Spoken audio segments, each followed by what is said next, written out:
اینم از آش خوشمزه‌مون.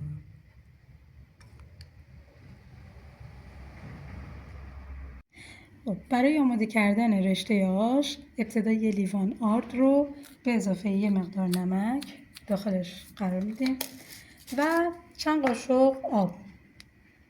ببینید ابتدا آردمون رو داخل ظرف قرار میدیم، آب رو کم کم داخلش میریزیم چون باید تقریبا خمیر سفتی به دستمون بیاد، یعنی خمیرمون نباید خیلی شل باشه.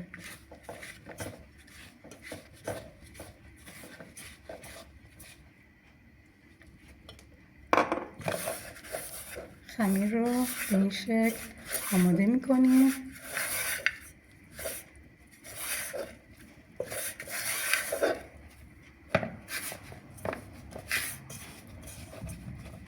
این مقدار آب براش کافیه. این رو یه مقدار به این شکل. این خمیر نیاز به استراحت نداره. یه مقدار آرد روی سطح کار میپاشیم، خمیرمون رو روش قرار میدیم، بعد با وردانه این رو به این شکل نازک میکنیم. دقت کنید از هر طرفی این کار رو انجام میدیم. خمیرمون باید خیلی نازک بشه.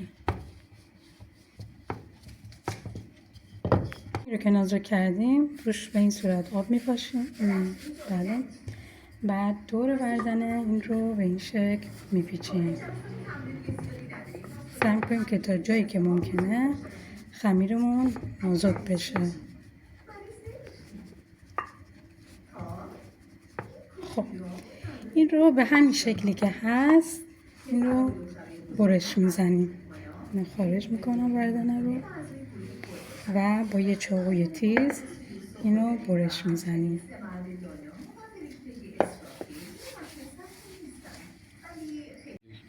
دستمون رو به این شکل قرار میدیم. سعی میکنیم که برشامون نازک باشه تا یه رشته خوبی داشته باشیم. هرچی نازکتر باشه رشتهش منظمتر و بازاری تر خواهد بود. خب رشته که آماده شد به این شکل یه مقدار آرد میپاشیم، روی سطح کار پخش میکنیم یه مقداری خشک بشن تا بتونیم در آش ازشون استفاده بکنیم. امروز میخوایم آش رشته محلی رو درست کنیم، یه رشته‌ای که با دست درست کردیم و برای آماده کردن آش ابتدا میایم 3 لیوان آب داخل قابلمه میریزیم.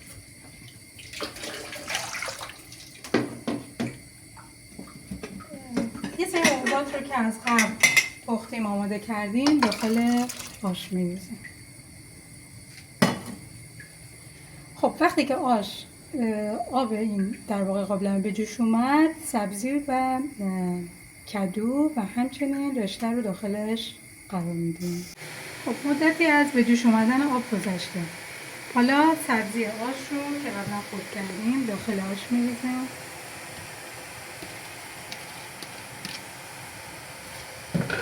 همینطور کدوها رو به این شکل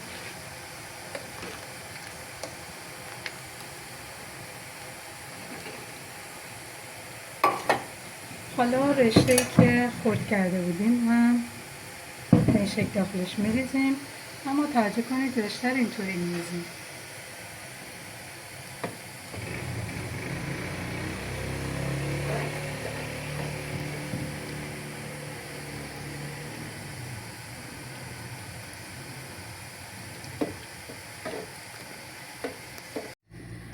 خب بعد از اینکه موادی که داخل آش ریخته بودیم کاملا پختن و یه مقدار تقریبا میشه گفتش که آشمون جا اومد، یه قاشق رب گوجه فرنگی، یه قاشق رب انار شیرین و یه قاشق هم در واقع میشه گفتش که آب نارنج رو اگر حالا اون به دل خواهدش در داخل آش میریزیم.